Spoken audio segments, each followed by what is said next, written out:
Thank you. Good evening, everybody. Welcome to Tuesday, December 4th, Board of Selectmen meeting. I'll go over the agenda briefly. At 7 o'clock, we have citizens input. At 7:05, we have a chairman's update. At 7:15, our town planner Sharon Wasson and Michael Johns are going to be discussing the Crossroads Veteran Service District grant for Foxborough. At 7:25, our town manager Kevin Pecos will be discussing an appointment of Paul Dumas as the alternate to the Board of Directors of the Crossroads Veteran Service District. At 7:30, we'll be looking at the alcohol license renewal affidavits. At 7:40, the year-end insurance loss program will be discussed. At 7:55, we're going to go over the fiscal year 14 budget goals. And at 8:15, we're going to go into executive session for non-union personnel negotiations. So, Mark, do you want to lead us in the pledge? Pledge allegiance to the flag of the United States of America and to the republic for which it stands, one nation, under God, indivisible, with liberty and justice for all.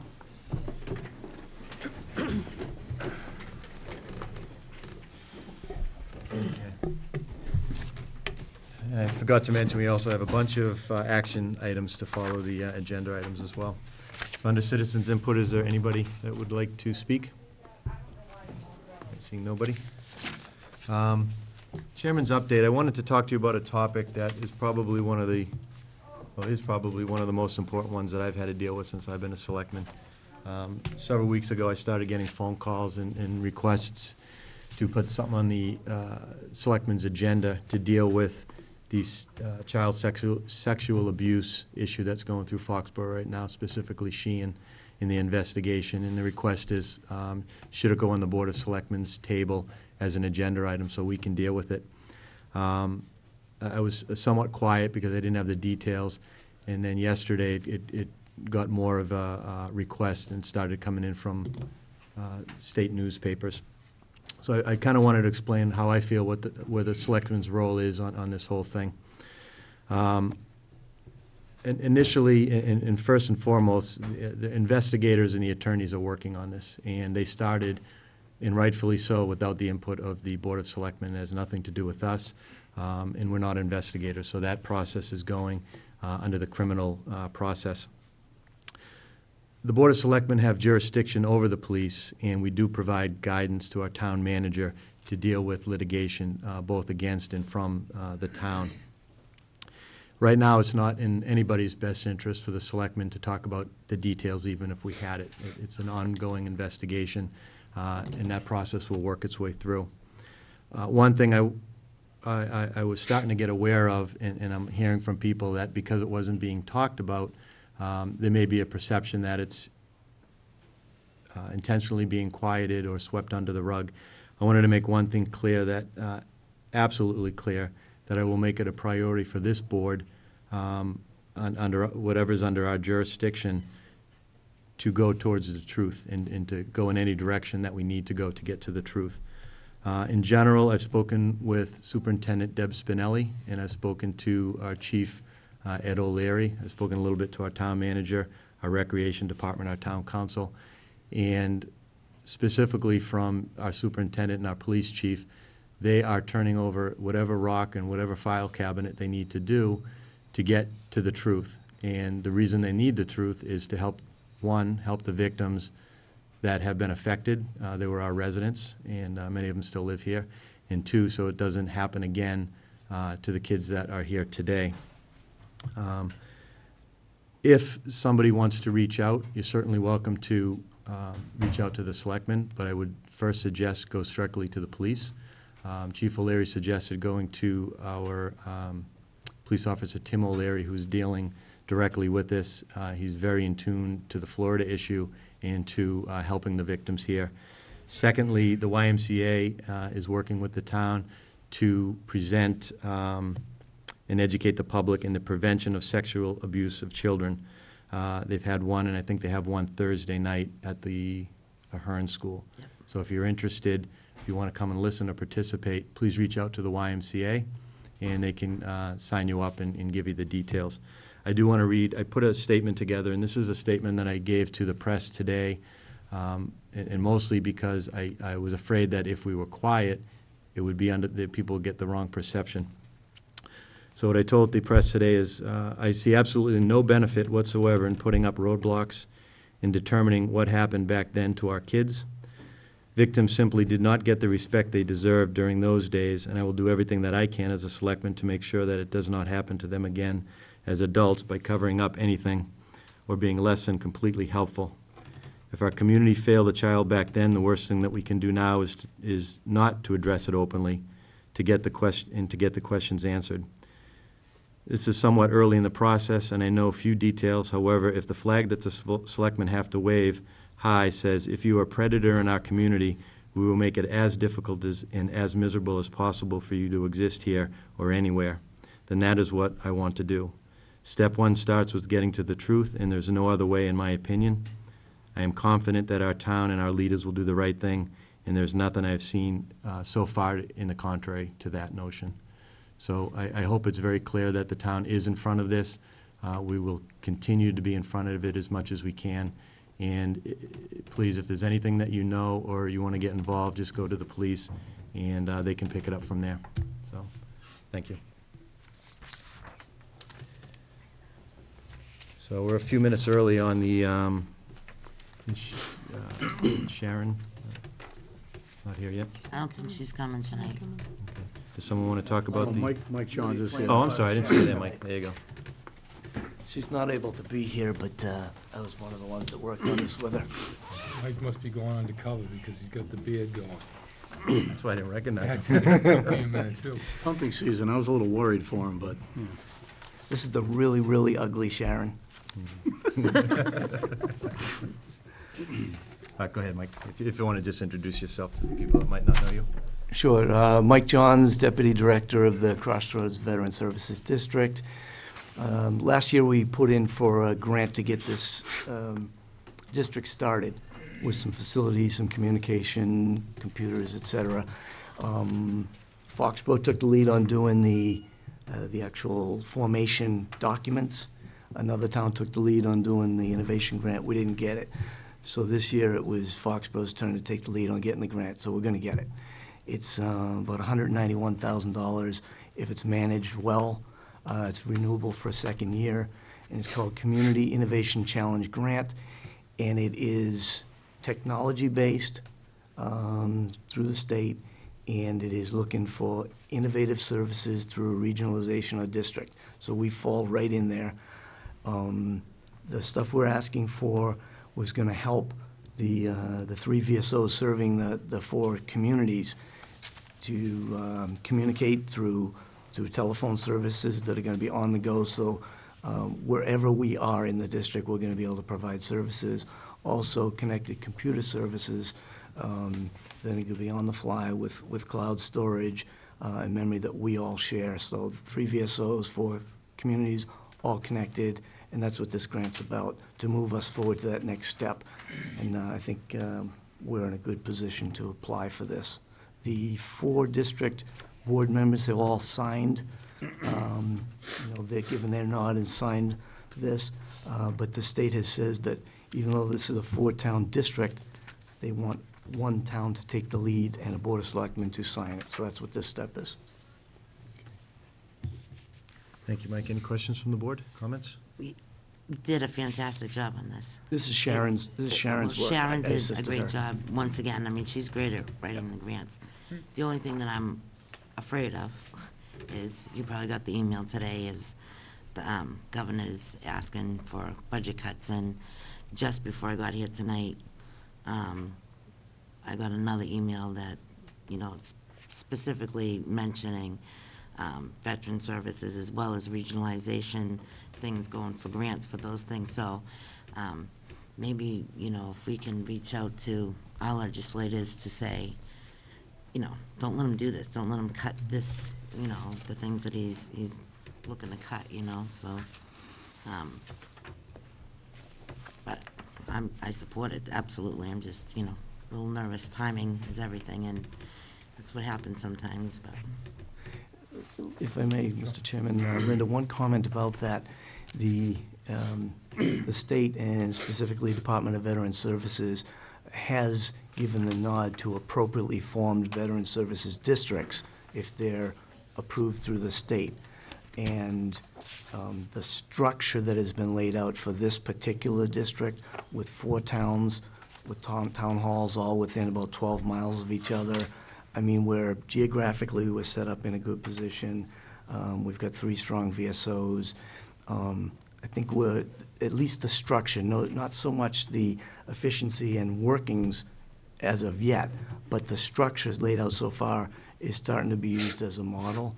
So if you're reaching out to legislators, you know, I think that's something to keep in mind, that they're touting that this is it. And what's gonna make this work is that we have some connectivity computer-wise and phone-wise, and that's a lot of what this is about. Right. And if, like, yeah, if they hadn't mentioned, you know, cutting some grants for regionalization projects, you know, I wouldn't have even mentioned it, but they did, so. Ginny?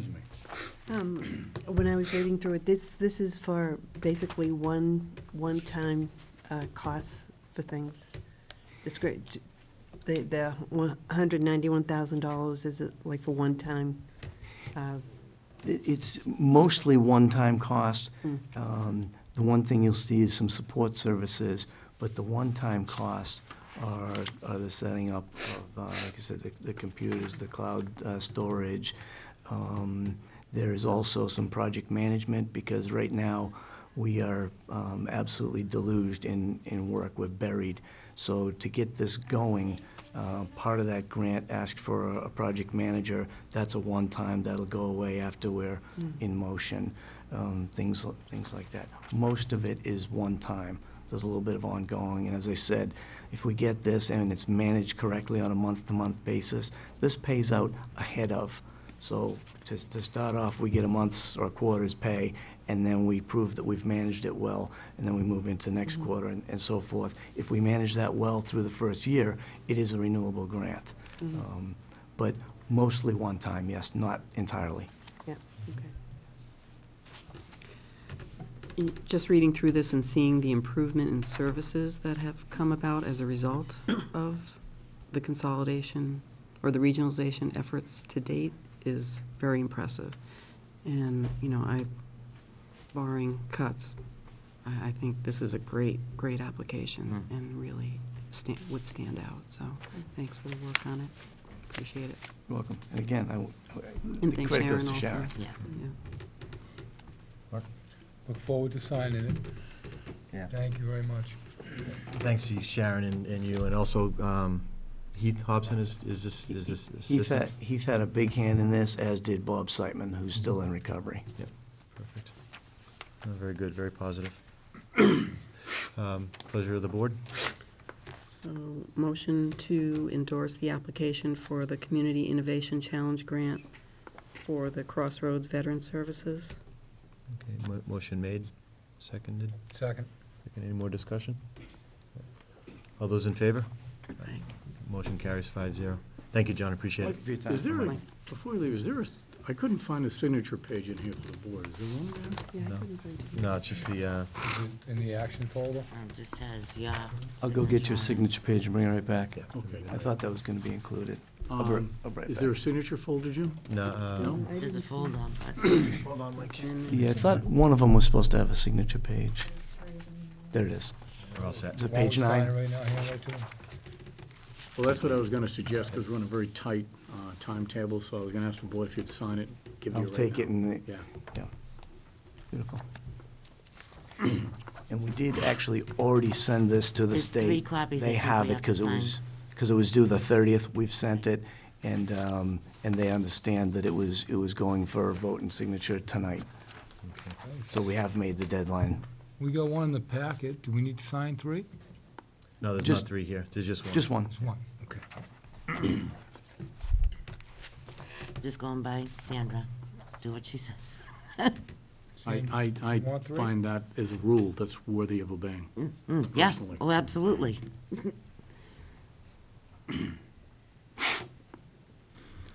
You doing the trees outside? No, Not doing those? not this year. Actually, I haven't done it in several years. I was gonna throw one on my car tonight, and Yeah. then nobody's there. That's the Probably a level. good time to do it. Yeah. From the last year. Actually, that has been done. Great, I know. The level of my participation in that is to buy one. Thank you very much for your time. Thanks, Thank Mike. you.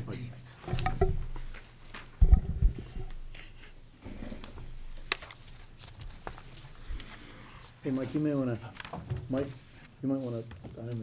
just stay for a minute while we do this, in case there's a question I can't handle. Good, thanks. And next on the agenda, we have a appointment of Paul Dumas as an alternate for the Board of Directors of the Crossroads Veteran Service District. I assume Paul's not here, though, right?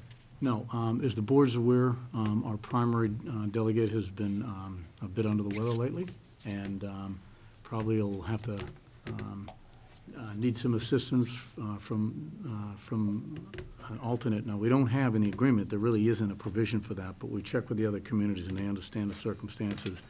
So Paul's appointment is basically effective only so long as is needed until Bob is able to participate. We've got a board meeting coming up very soon, which is critically important to get the agreement reapproved for submission to the state and the grant and all that. So it's kind of critical to have participation. So we met with Paul, briefed him in, he agreed to do this. He comes with Bob's blessing, as you know. And we're all waiting for Bob very eagerly to get back on his feet, but appreciate very much having Paul step in the interim. Very good. So will he just be stepping in until January 13th, or will this be a I would say permanent? just appoint Paul the alternate and in perpetuity, and then I think what we're gonna do is in the new agreement, we're gonna make an amendment so that there's a permanent provision to appoint alternates for all the towns. Okay, This is just, we didn't think of it when we were putting it together, that's all. so he'll be an alternate through May, Right, and then it'll be an Six, annual whatever. reappointment. okay. Yep. So I move that we appoint Paul Dumas as an alternate to the Board of Directors to the Crossroads Veteran Services District. Second. Motion made and seconded. More discussion? All those in favor? Aye. Motion carries 5-0. I didn't know his first name was Cyril. Yeah, it's like I was a Paul. Thank you. All right. Thanks, Mike. Thank you, Michael. Flying.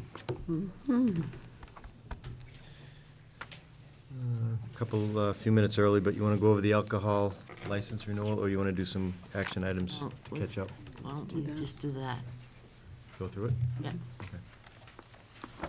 Kevin, you want to walk us through the, Yeah, this is very simple. This is the annual affidavit signing that you do, and basically what you're saying is that they have two documents in place, and basically you're verifying that so that that goes in ABCC and they know these folks are legal and in compliance. Now, at the current time, there are two establishments that those records are not all in for. Bar Louie's has one document missing, and Waxy's. Waxy's, thank you, has one, and there's one other, Sandy? Antonia's is not renewing. They're not gonna renew. They're not going to renew, they're going to be moving, so their license will be reverting back to the board. So, what we'd appreciate if you would do is to sign them all, because they're under a very short time frame. When the two documents come in on Waxy's and Bar Louie's, then we'll release those to the ABCC. We won't release them until the two documents come in. okay. What about, I see Piccadilly on here, they changed, this is still under their We name? don't have approval back from the state on Jack and Joe's. Okay. So I've spoken to the attorneys at the state, I spoke to the attorneys for Piccadilly, because there's a court order on that license. Mhm. So, according to the state, because it hasn't actually transferred yet, it has to be renewed by the Piccadilly. They still own that, they're still in Mhm. possession of that license. Okay.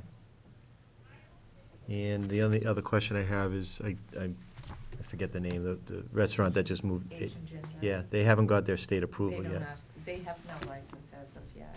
and they're not on this list. You Okay. can't renew what you don't have. Yeah, I was speaking to them actually 2 nights ago, and they were expecting it this week, so. Okay, So, I move that we approve the 2013 alcohol license renewal affidavits as given us in our packets. Second?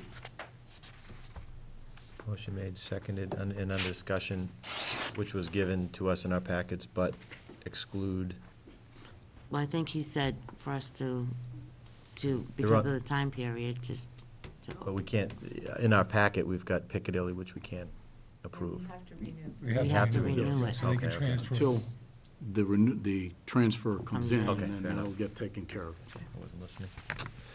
Okay, motion made and seconded. All those in favor? Aye. Opposed? Motion carries 5-0. Now, Kevin, you will or will not present the year-end insurance loss program? Well, here's what I'd hoped to do. I gave you a copy of it. The Loss Control Committee did some great work last year, and what I was hoping to do was write up a brief for you tonight and give you a little PowerPoint or something. Unfortunately, I had to choose between two projects, and the other one is the one that's gonna be an executive session, so I couldn't get them both done. But you have the report, and suffice to say, what this committee does is it's basically all the department heads who have employees. What they do is they look at every insurance claim, workman's comp, property, casualty, and liability, and go through them and manage the claims, meaning, get folks back to work as quick as we can, find out what caused an accident, do preventative things, organize training that our employees do, and we are extremely active in training. Our employees are probably attending 30 or 40 classes a year. Now, not every employee goes. Some may go to chainsaw training, some may go to, some other kind of training, but we've got a lot of stuff going on. And because of that, we've been extremely successful in reducing premium by, I think we brought in some $40-odd thousand in premium credits this year through what's called the Meyer Rewards Program.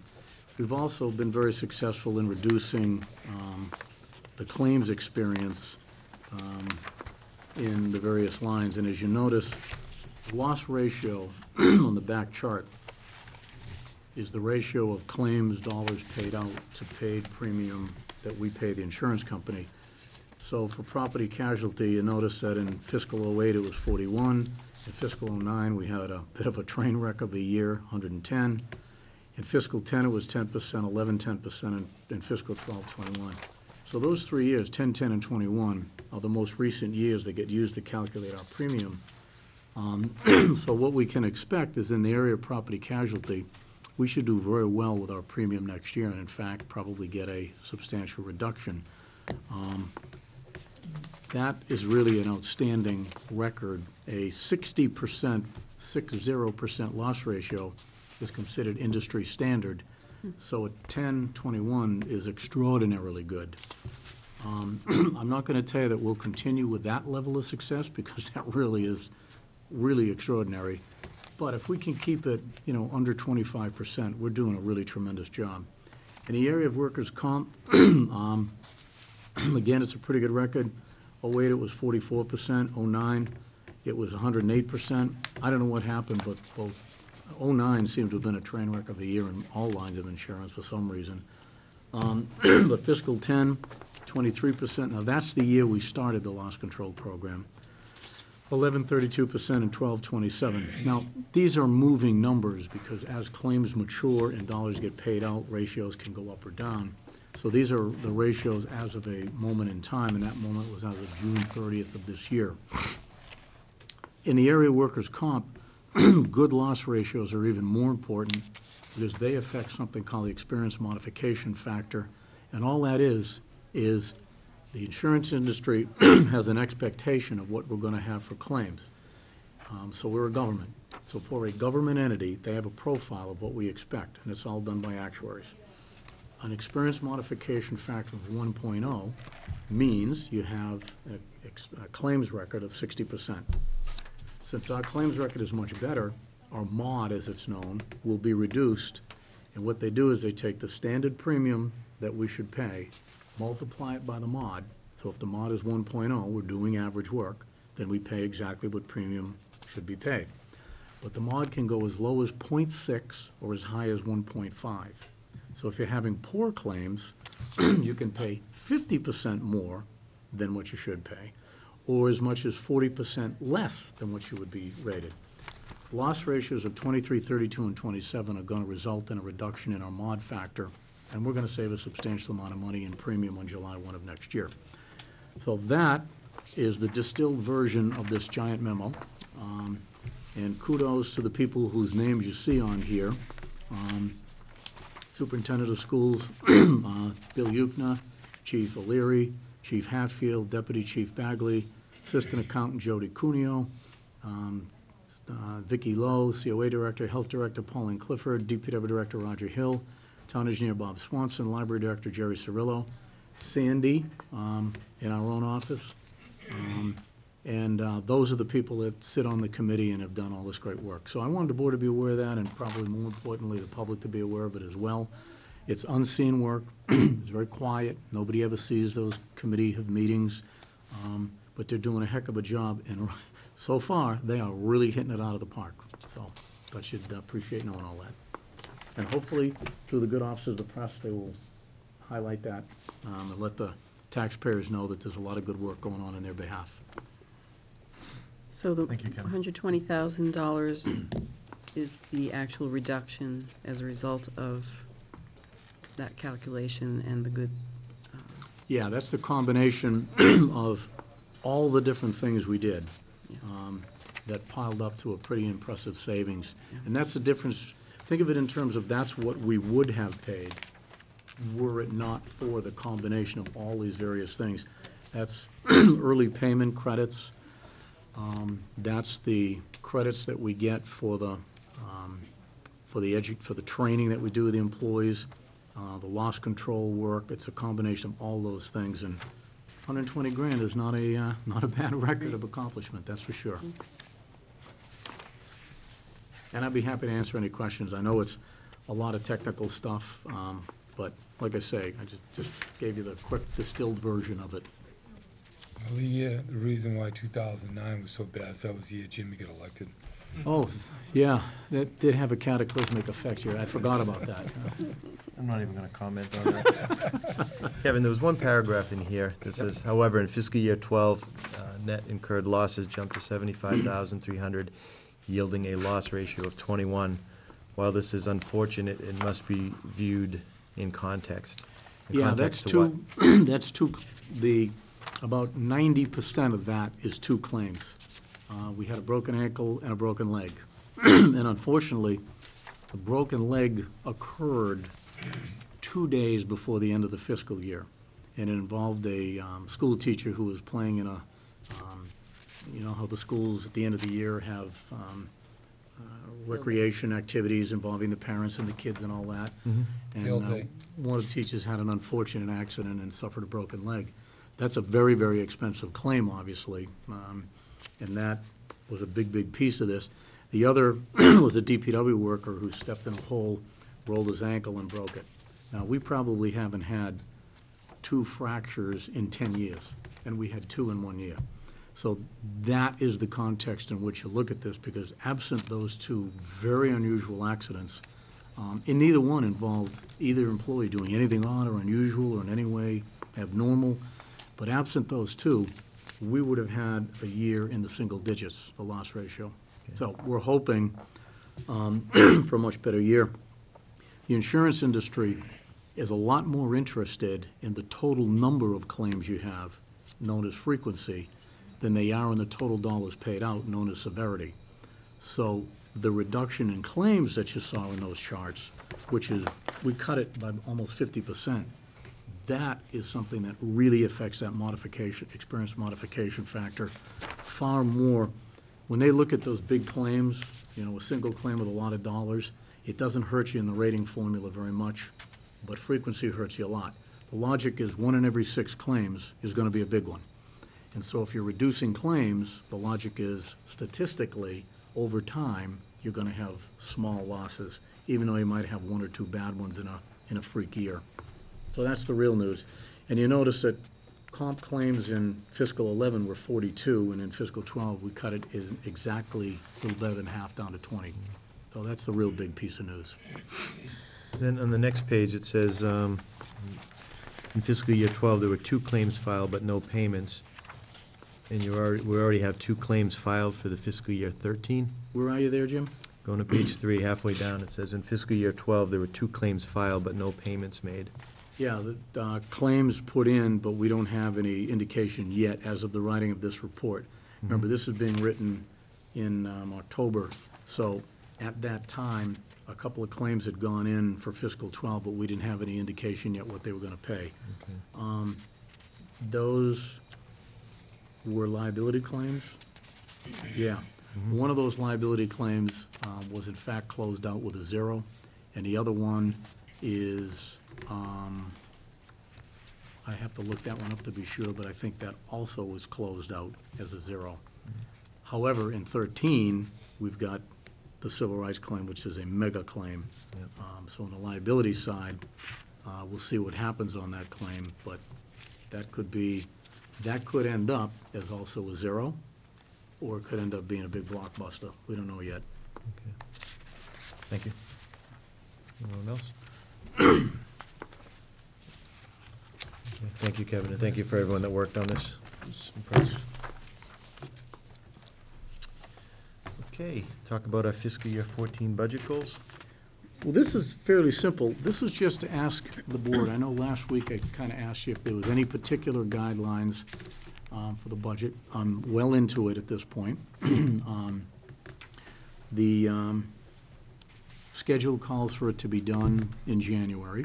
I'm hoping to, it's actually the end of January, I'm hoping to beat that again this year. The guidelines I've given out right now consist of no wage COLA yet, because you haven't voted anything. We'll do that later through Article 6. We have put some numbers in the forecast. I don't want to say publicly what those are because of the labor negotiation implications. We, on new employees, what I've said to the departments is I've targeted a few as the priority and said, put them in. We'll see what happens. Public safety, police is the number 1. There's a couple of, number 2 is a laborer or 2 in the DPW. Number 3 would be a floating clerk in this building that would, work in a number of places. And potentially some help in social services in the Council on Aging. Those are the 4 priorities. In the library. Now, I kind of got some conflicting information about the library, and I'm trying to sort that out. I assumed logically, much bigger library, going to need new staff. I've been told there was a commitment made that indicated there wouldn't be no staff. So I'm kind of trying to piece all that together, and I haven't had a chance to sit with Jerry and the trustees yet to go over that. So that's kind of there, but may not be a problem. So those are the priorities. On the energy accounts, electricity is kind of fluctuating. We have a bid in place, but that bid only governs the cost of the electricity at the point of generation. It doesn't cover distribution, as we send it cross-country and then send it around town, called distribution and transmission. Those charges fluctuate. And natural gas, I'm rebidding it right now, so I don't know how that's going to come out, but probably not so great, because natural gas is starting to go up. Unfortunately, this happened to be our bid year. Go figure. So those are the only real instructions I've issued in terms of general guidelines. And if the board has any other thoughts, I'm got plenty of time that you can tell me that, and I can use those thoughts to shape the budget. So, it's not that you necessarily have to do anything, but I wanted to give you an opportunity if you did want to do anything. Any discussion on the board? Isn't the library custodian, wasn't he a half-time until? Who? The library, the custodian, wasn't it a part-time position? Yeah. What happened It's been this going to year, full-time there's position? 2. There's 1.5. Okay. And what happened this year is we cut some funding because they didn't need much custodial where they're in leased quarters right now. And what we wanted to be sure of was that we didn't reduce it, and then this year, when we put it back in, when they opened for this summer sometime, or early fall, that it was seen as a big budget spike. So we wanted to be sure everybody understood, we're only going back to what we used to have. But there was a reduction for this year, yeah. So that'll come back. As I understand it, they are, yes. Yep.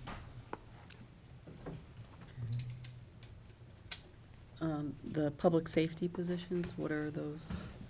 Police. I am hoping, there's 2 or 3 initiatives that the chief and I are looking at. One is our ongoing discussions with the craft organization. Were that to yield a conclusion where the board was interested in proposing additional liquor licenses, there's a mitigation package which I've communicated to them would be needed, and that would involve police officers and potential for patrols at Patriot Place.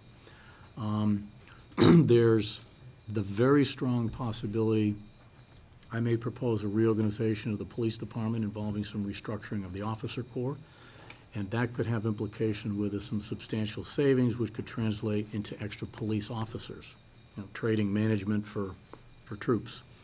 And there's a third initiative that we're kind of looking at that could also potentially result in having the resources to increase police officers. It's an enormous priority, frankly. I know it's no secret that we are stretched very thin. Most shifts, we start with 5 or 4 and a supervisor, but very often we're down to 3 and a supervisor, which is very thin. The chief does a great job managing his overtime budget. We give him a budget, and he manages to it, and he never exceeds it. The problem is, in order to do that, there's a lot of times when we have less than adequate resources out there on the road. Now, that's always a bit of a risk, and we've been fortunate, but it is a risk. For a community our size, with a call volume our size, and with a stadium in Patriot Place, makes us totally unique. There isn't another town really like us at all. We need more police officers, plain and simple. I know the board's aware that there are nights, particularly Thursday, Friday, Saturday, Sundays, when it is the case that we are sending all of our resources up to Patriot Place. And that is because the detail officers can arrest, but they can't transport. And so we then outstrip our transportability that we've got up there, the transport truck, but there's times when we have multiple arrests and we'll have to send cruisers, and that means that assets for the rest of the community are up there. And it's a period of times when coverage is not adequate here. I'm being a little a little evasive because I don't want to get into it in too much detail publicly, but suffice to say there is a clear and obvious need for additional police resources. I'm desperately trying to do that in the context of a budget that's already very, very tight, as you know, and I'm hopeful that we can make some inroads this year. We did 1 new officer last year, as you're aware. We did 1 new the year before. I'm hoping to do 2 new officers this year, and that's my #1 priority, and I hope that meets with the board's expectations. The other things, clerical assistants, laborers in the DPW, those are all possibility of a social worker. Those are all things where there's a clear need, but they have to take second priority to police officers as far as I'm concerned. So again, I think those are priorities, but we're not going to do all that. I can tell you that for sure. There's no way. Kevin, will you be looking at, other similar venues, like, for example, Legacy Place, and how they manage Yep. staffing? Already been there, already looked at it. And they have a pretty robust capability there. Right. No doubt about it. They have a very robust capability. So And I just yes, think, we've looked at it. as you're looking at it, Yes. you know what I'm talking I about. personally took a look, yep. Evan, you mentioned one of the positions is senior social services. Yeah. I know Nikki Lowe, as far as back as at least 4 years, have been looking for some assistance at the senior center. Yeah, Is this the same position? yes. It is. It's fascinating because I've not worked in a community that ran a social services department. That's unusual. But primarily because of some unusual housing that we have in Foxborough, which is not common. A lot of that is the motels and hotels up on Route 1. We have a population which is greatly in need, which is disproportionate. Communities of our size typically don't have that and don't see it. That's a partial contributing factor, but it's not the whole story. So the community, a long time ago, understood that need and established a social service capability paired along with the Council on Aging. And Vicki actually runs both capabilities. And Vicki actually has a stronger capability in social services than senior services, although now she's pretty much considered, one of the best at both, having been the COA Director of the Year last year. But Vicki has indicated, and it's ironic because the identification of a real need didn't just come from Vicki saying it. Of course, she has been saying it. But the board talked about succession planning as one of your goals. And when I sat down a dialogue with all the department heads about succession planning, Vicki very quickly identified the fact that, there isn't a capability there and is a real need. So we sort of said, well, I can't say exactly when budget resources will allow it, but I certainly concur it's something that's needed, and some of you have spoken to me as well.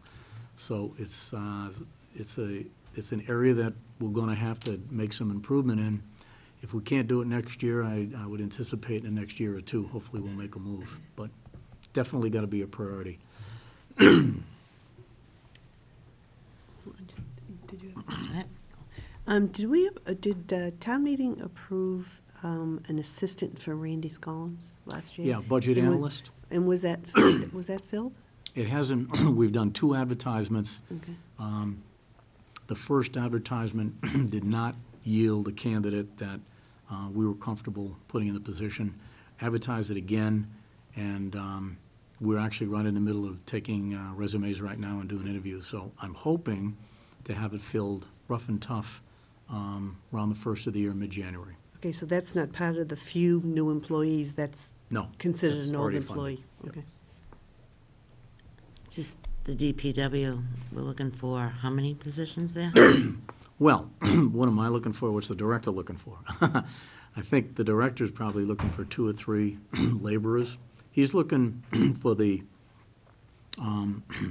low-cost, beginning DPW positions where, they don't cost, they're not a really, really expensive position, but these are your new, young folks that are kind of groomed for the future to move up the ladder, and folks that can do a lot of good hard work.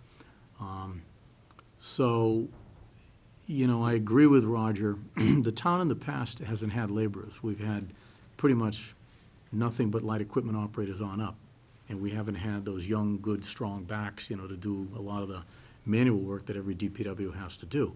So last year, we hired one, and, the hope is that we can get a few more, but it's subject to budget constraints, and, I don't know how much we can do, but, hopefully we can do something. We'll see. We're also looking at some efficiencies by bringing the DPW together, and if we can create those efficiencies, then we may have less need to do that if we're able to move people around a little more liberally than we can do right now. Yeah, Well, I mean, we'll I'm see. just going back to, the whole plan that we were, was introduced to us, and Yeah. The one that's in the warrant article voting on the 11th? That's what this is putting the DPW well, together. right, and we, yes, and we kind of bought into that over 2 years ago now, that, it's gonna be a cost savings too, so. But we have already, as a consequence of that, we've already cut 1.5 full-time positions. Well, that's what I'm saying, Kevin, is it's hard for me to understand we're cutting this, but then we want 3 more positions, and But maybe we that's also just me. hired another position. Right.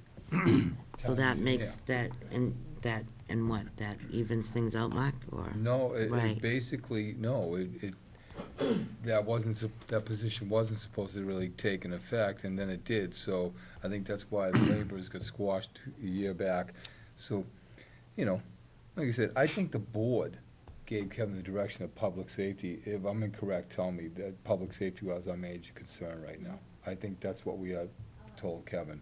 And you know, and it's still my major concern.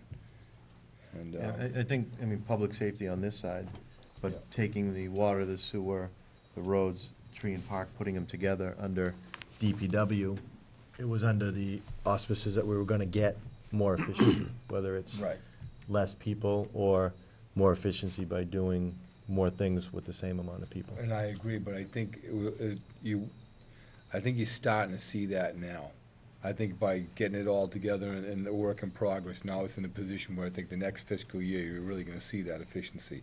You know, it's like merging two companies. You're not gonna get it to all the cogs and gears start meshing, so it's still to be seen. But I'm very hopeful that it will be, you know? And just to throw out a quick question, I see the AdCom. Who's the liaison for the DPW? Do you know? Jeff Anderson. Jeff Anderson. So he'll be sitting with, because now it's in this, what, the second, going on the third year? Right. So that should be showing up in the books now with the department together with all the staff and the line items and compare that to what it was 2+ years ago. So there's more of, I guess, the checks and balances to see where the efficiency is. But I think what would not be in that spreadsheet is what you'll see the cost and the staff and the expenses on the equipment, but you won't see the productivity. So if they're doing 2 and 3 times as much work with the same amount of people, you won't see that. So that's probably the dialogue that you'll have with them. All right, any other discussion? No. Just, I know this is a little off the topic, but it's still fiscal year 14. When we met with the school committee last week, we were talking about having another one of those weekend Saturday, or whatever day it's gonna be, but we had it on a Saturday in the past, to put the question out there, where we're going with budgets and level spend and level service, the same thing. I think that was a great exercise. Anyone remember when we did it last year? Was it after? You haven't done it since I've been here, so it's been over 2 years. Yeah, it was the spring Last year, before. it Was it I think before it you was, came? I think it was right around this time. I It think was, we were yeah.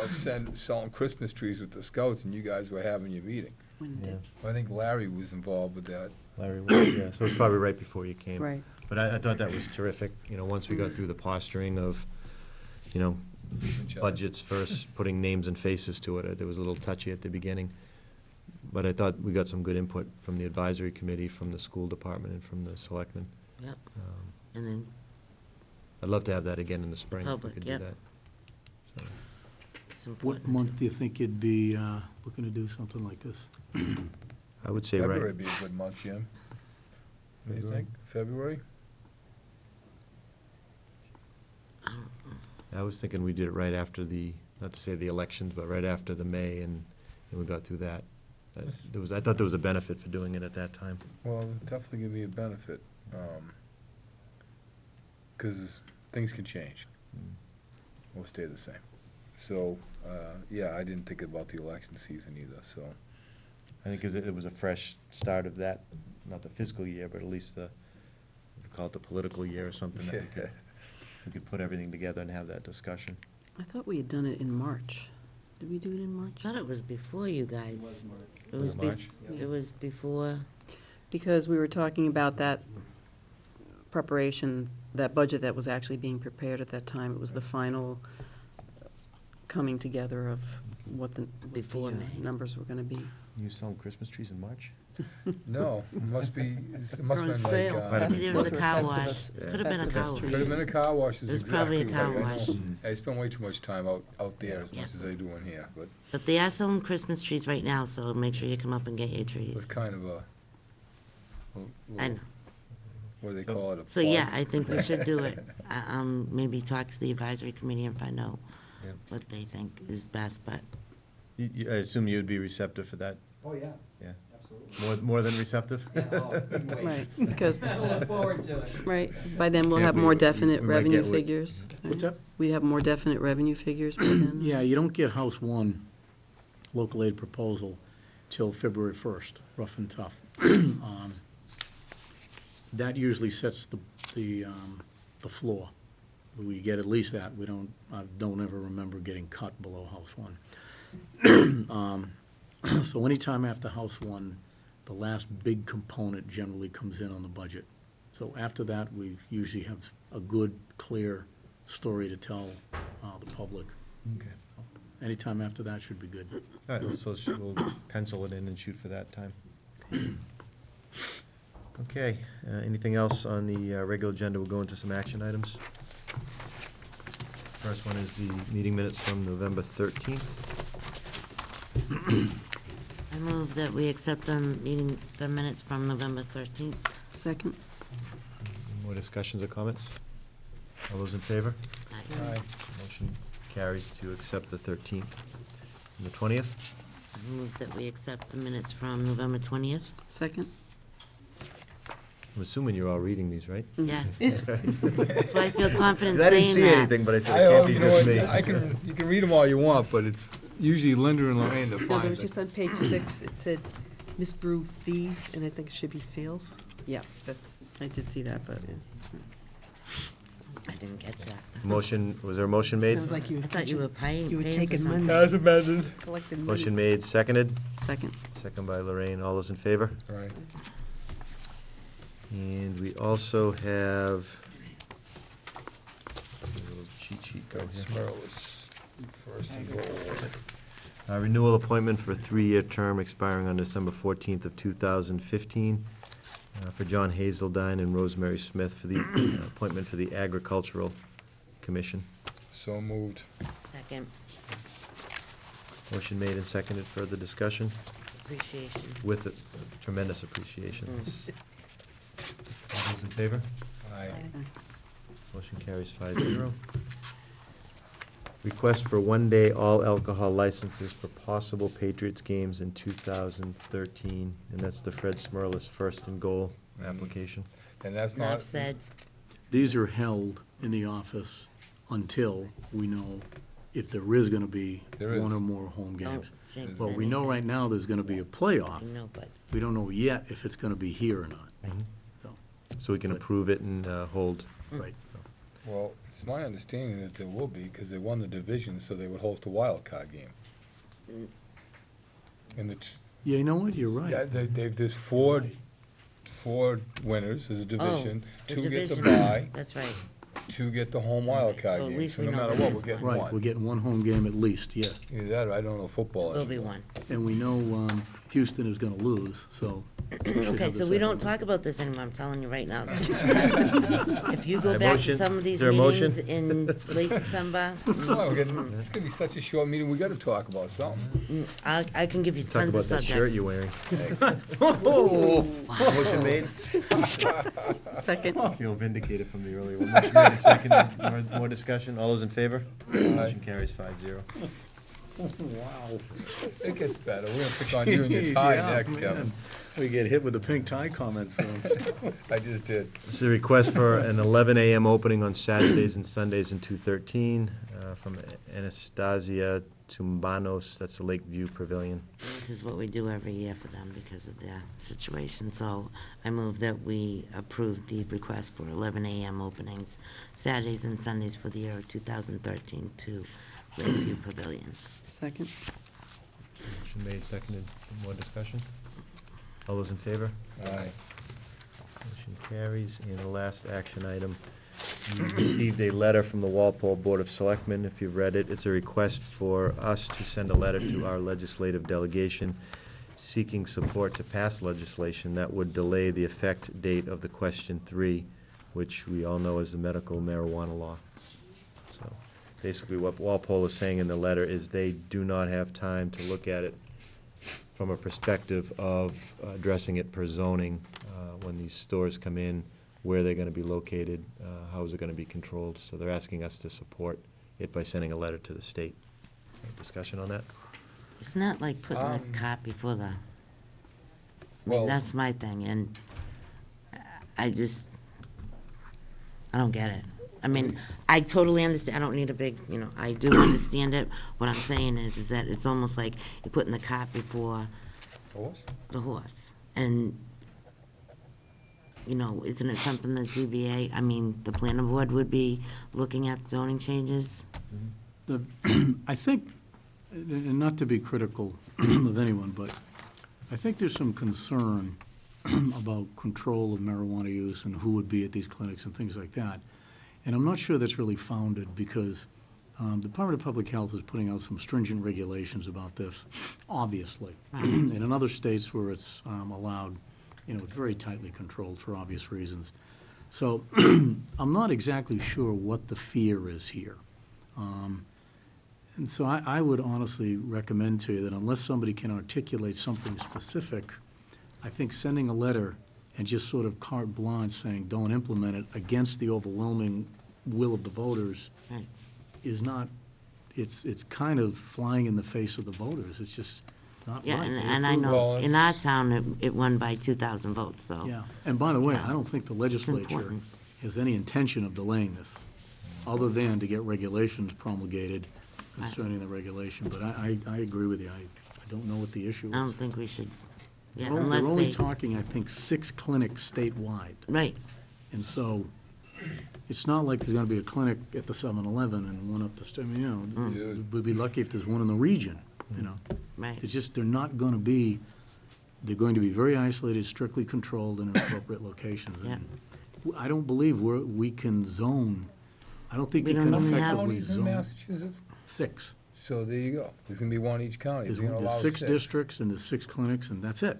And So- I don't think you can, Put in I Walpole. don't think you can zone this anyways. It's, Well, why don't we do this, because it is, I agree with you, Linda, it's a state, Yeah, this people spoke from the state. What we can do is take this letter, and it wasn't copied to the planning board, but the zoning is where the living document is that changes. Right. Similar to an adult entertainment district, if it's not zoned, they can go anywhere. Right. So let the planning Right. board tackle this, look at our zoning, and see where it can and can't go, and if they want to address it that way. yeah. Is that what the request is for, though, is to give towns the time to take a look at the zoning and go through that process before this goes into effect, so that you have in place what you want or need? So, Well, I mean, that's one reason why I don't thought it was even- kind of a good idea. they're not going to put it into effect until there's regulations, DPH regulations, that's, right. and that's going to take some time. So, it's not the case, the law passed, and so next week, there's gonna be 6 marijuana clinics opened up. It's not gonna happen that way. So there's going to be probably a substantial amount of time for cities and towns to deliberate on, do they wanna have zoning? But since we've never had this before, there's gonna have to be a lot of work done, about zoning, constitutional rights, and things like that. So, I'm not exactly sure what's even being asked for, other than the obvious, which is this has got to be thought out, which the legislature's already doing. Well, it's, I agree with Kevin. I agree with Linda. Does anybody disagree with us? Well, I'm just wondering, is the DPH looking for input from the towns? I mean, if they haven't set up their regulations yet. They haven't even set up a committee yet No. to talk about it. I think they asked it, I think they were looking for it when they said pull the lever. The lever's Yeah. pulled. But I think it's a good idea for the planning board just to kind of think about it. Sure. And look at our zoning. All right, so no movement? So there's no, yeah. Nothing. All right, that's, We Sorry, have a few Walter. minutes. We're gonna go into executive session, but in the informational packet, there was January 8th, we have the Waxy O'Connor's hearing that was postponed till the 8th. And there was letters sent out for the Blueprint, CBS, and Foxborough Mandarin on their violations. And also, there was the Neponset Reservoir.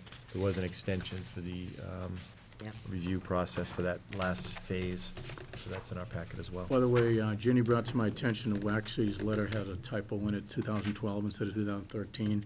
We took care of that today by calling council, noting the date change, and logging it into the file so that it's recorded that we did bring that to their attention. They're obviously aware that it was a typo, but we documented it. Okay, next thing on our, what have the agenda? executive session for I move that we contract. adjourn to executive session for non-union personnel negotiations, not to return to open session other than to adjourn. Motion made, seconded. Second. And just quick discussion, I did promise, Ginny had asked me to talk about open session for the office hours that you guys are having. Do you want to talk about that a little bit? And then Oh, we'll- just to remind everyone that we have Selectmen's office hours the first Tuesday of every month. The 10 to noon is the morning session here, and is it 5 to 6:30? Yeah. Is it the Yep. evening session? It's I a did- nice I blew it. time. I blew it, so I don't know if anybody It's came okay, in there was no tonight, one but. here. And what it is, it's just an opportunity for anyone to come down to Town Hall if they have something they want to discuss with the selectmen. Just an opportunity for one-on-one, so. You know what, if, I think we said we were gonna try that, and see how it Right. worked out. I think we've had a total of 3 people. I've had 1. I've had I had 2. 2. So Yeah, Or so, a while No, ago? the while first, ago. the first The first, day yeah. was, I would think it's time to, unfortunately, I thought it would be a great idea and people would be more responsive, but obviously it hasn't worked out. So if people want to request by going to the office, say, you know what, Right, say, I "Can I really meet would like to them there?" speak with a selectman, yeah, make an appointment, that way we're not sitting here, because Waiting for we it. all got things to do too. Yeah. You know, and it's not piano or soccer, basketball, whatever. I'd rather be at that than sitting here and looking at nothing. Yeah. So, but I thought it would be a way better response to it, and it hasn't been. We got the same olds. So, I think it's time to move on from that, and if the people of Foxborough want to come in, notify make which them- selectman you'd right. like to talk to, yeah. through Sandra, or by email. It's all on the website, and we can make, an appointment to do that. You guys all okay with that? Make sense? sure. So, Yeah. all right. So a motion was made to go into executive session and seconded. Further discussion? All right, Linda? Yes. Ginny? Yes, Lorraine? yes. Mark? And I will also say yes. All right, good evening. Thank you, everybody.